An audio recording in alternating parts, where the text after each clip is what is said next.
Insecurity, apart from being the fear of every Nigerian, has become the word on the lips of every Nigerian and a discussion topic where 2 or 3 Nigerians gather. Several illegal armed groups, ethnic militia groups, religious fundamentalists and fanatics are evidence of insecurity in Nigeria. Malam Garba Shehu, the Senior Special Assistant Media and Publicity to the President Muhammadu Buhari, joins us now to discuss the security challenges as well as other issues in Nigeria under the present administration. Glad to have you join us, Garba Shehu. Thank you. I appreciate it. Good, wonderful. Let me start it this way. Nigerians says the Buhari's administration has definitely achieved some milestone, if you put it that way, in security. But I want to talk about the fact that a governor in Nigeria here, within a space of a week or thereabout, was attacked twice by Boko Haram. That speaks volume to how far we've come here in Nigeria, this administration, with security. What's your sense of what transpired and how far this administration has come concerning the security situation in this country? Well, let me say that it is sad and unfortunate that Governor Zulum had fallen victim to this sort of attack. But it is also to say that this is a statement on the change that has happened with the security challenge that the country faces.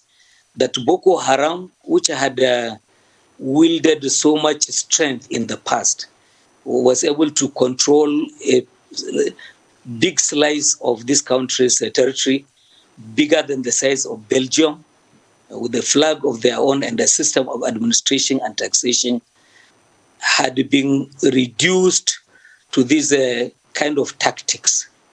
Hide in the bush, especially now that we have the greens, there is a growth of shrubs and the crops and all of that. This is the planting season. And then they come out and then they launch this sort of attacks. So it tells you that we have made so much and enormous progress in reducing the threat of terrorism in this country. And even this manifestation, as we have seen, dwindling as they are, we would overcome and we certainly would get the job done. And that's the prayer of everyone. Just going through the president's broadcast speech today, he did acknowledge in paragraph 14 that we still face security challenges in parts of the country. But that was the much that was said about security in that entire speech. But for a lot of Nigerians that are affected directly or indirectly by the insecurity, it is not so much of what is said, but how it is followed through. How is this administration planning to ensure that this, doesn't become recurring? Yes, a lot might have been done, but some would say those gains have been erased by other myriad of security challenges that have reared their ugly heads. Well,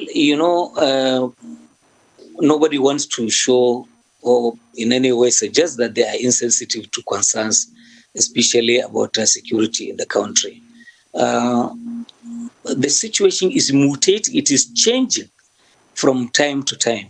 When President Buhari came into office in 2015, it was Boko Haram that was the biggest challenge. And as you would agree with me, Boko Haram had been moved to the shores of Lake Chad, to the forest areas and the mountains, difficult to reach areas of the country. But they are not present in Abuja, I assure you. They are not with us in major cities like Kano, Kaduna, that they had bombed Yobe and Bauchi. So much has been. But then you obviously know that from then we had challenges with the farmers and the herders killings. And again, that has essentially been dealt with, kidnappings and banditry. They are the new game. And for much of the north central states, that had been rid of. So the thing is that I am not sure there is any country anywhere in the world that does not have one form of security challenge or the other. Who knows, maybe when we are done with the bandits in the northwest and in north central areas, and we finish all of that, the next challenges might be maybe cyber security or some across the border challenges. We never know. So the thing is, I think, to be fair to this government, and the way to judge it is how is the government responding to the challenges as they arise?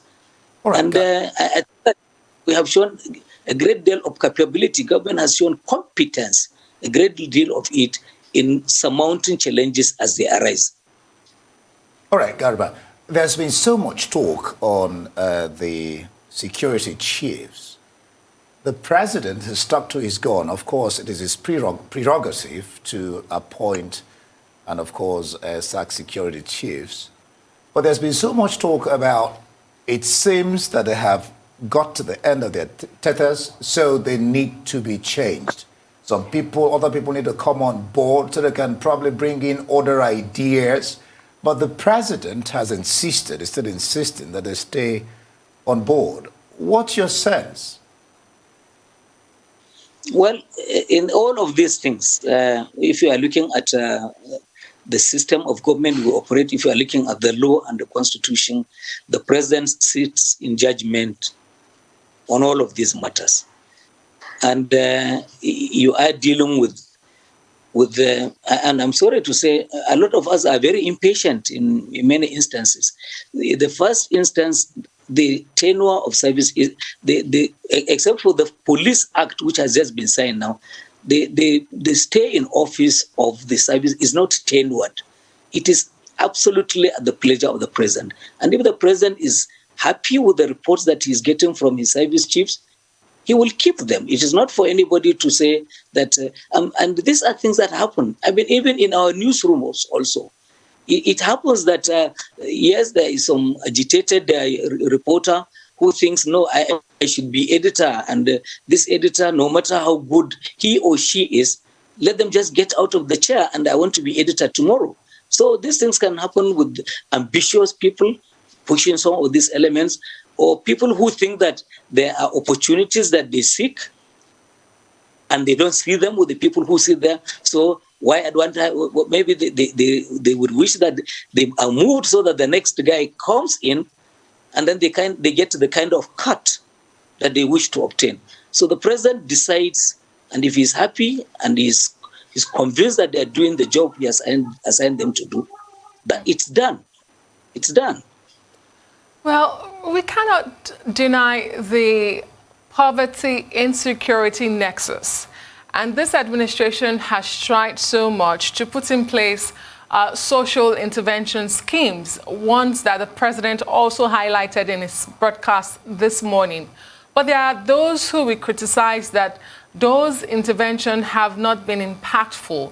Not just Nigerians in general. Even the First Lady questioned it at the time to say it was not impactful enough. And some would say perhaps those criticisms have been justified by the recent fraud uncovered by the ICPC as regards one of those schemes, the school feeding program. What is the reaction of the presidency to this? And how do you ensure that these programs that you put in place are reflective in the daily lives of Nigerians? Okay, let me say that let me first of all say that we have received two statements, one from Ministry of Humanitarian Affairs and the other from the ICPC themselves. The mention of the loss or discovery of that 2.7 billion is connected to the feeding of colleges under the federal government. That is school feeding of boarding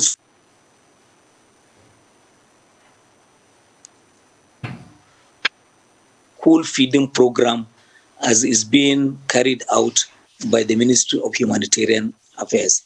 Having said that, I want to say that we are a large country of nearly 1 million square kilometers and more than 200 million people. It is hard to say that a program that is run on a budget, if you look at what is appropriated or proposed for 2021, they are going to have 350 billion naira as requested by the president, assuming that the National Assembly would agree with him. So you are talking about impact. So the people who are running these programs, they wish to do more. They wish to cover more people. But when they go for the budget sessions before National Assembly, they also are competing for these scarce resources. The resources are dwindling. 60% of earned revenue has been lost due to COVID. But we have to pay for Ministry of Defense and the Education and Ministry of Health and the Transportation and all of those ones. So we wish that there would be enough money for the needed impact to be 100%. We will get there perhaps when revenue, when earnings are improved. All right. But as Malam Garba Shehu, we'll keep you on pause. We'll get back to Senior Special Assistant to the President on Media and Publicity. We'll be back in a bit. Stay with us.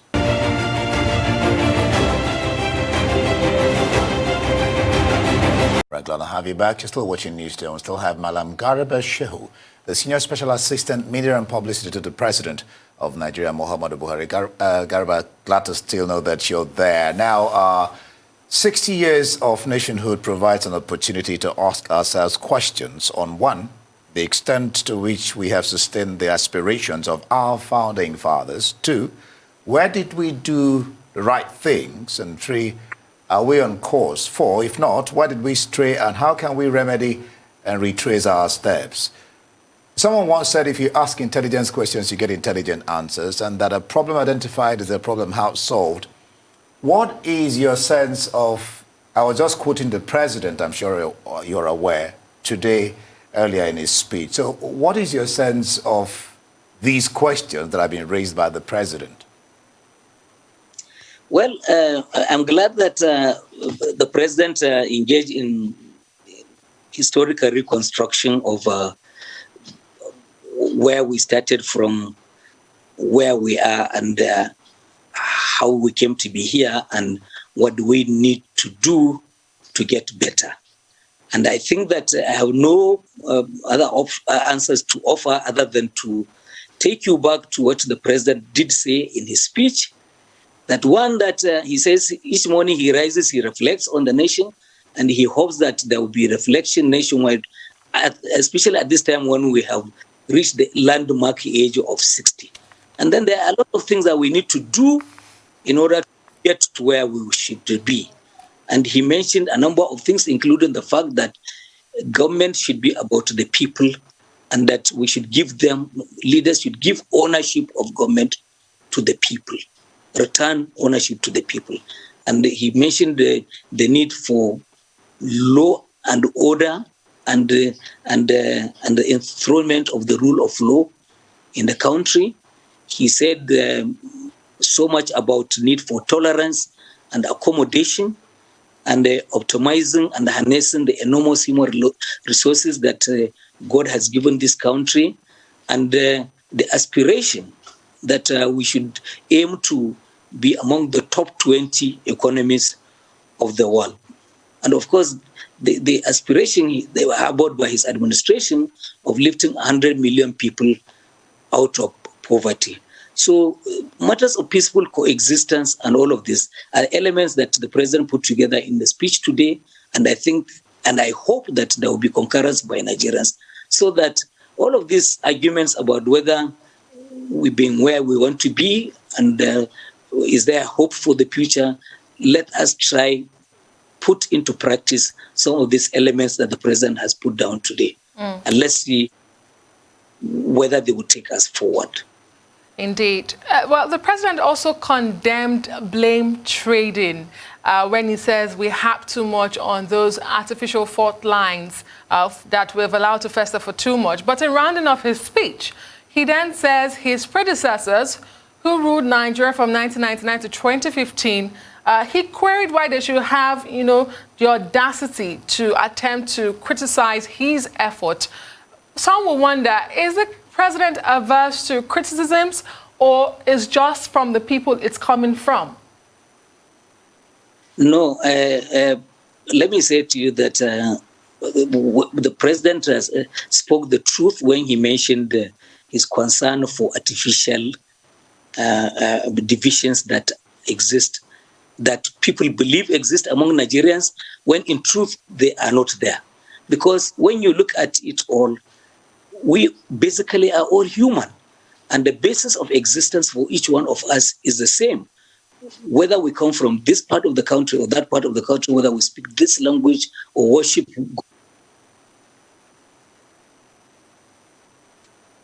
really don't change anything.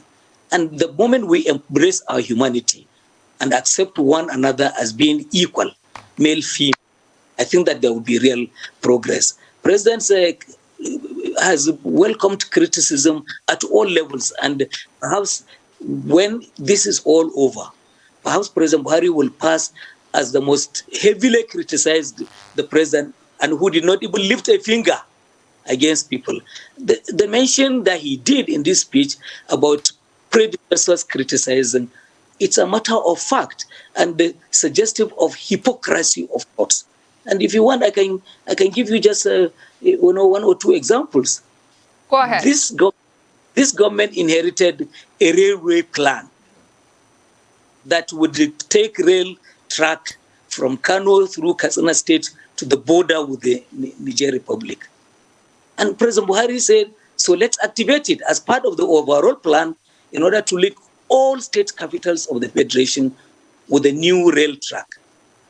And the same people who led this plan before we came into office are the ones, that's why they don't know where they're coming from. Otherwise, some of the criticism they do would not have been made, because they have wrote the plan and we are simply implementing. All of these things we are doing, about 600 roads in this country. Water, all the water projects in the country, I tell you, no new water project has been instituted by President Muhammadu Buhari. All of them are projects that we have found either abandoned, partially or almost completed, or they have been planned for and put on paper and not activated. That's what the president has been doing. Completion of things, projects in which public money has been invested and abandoned. All right. That's all the time we have on the program. Thank you so much, Malam Garba Shehu, Senior Special Assistant to the President on Media.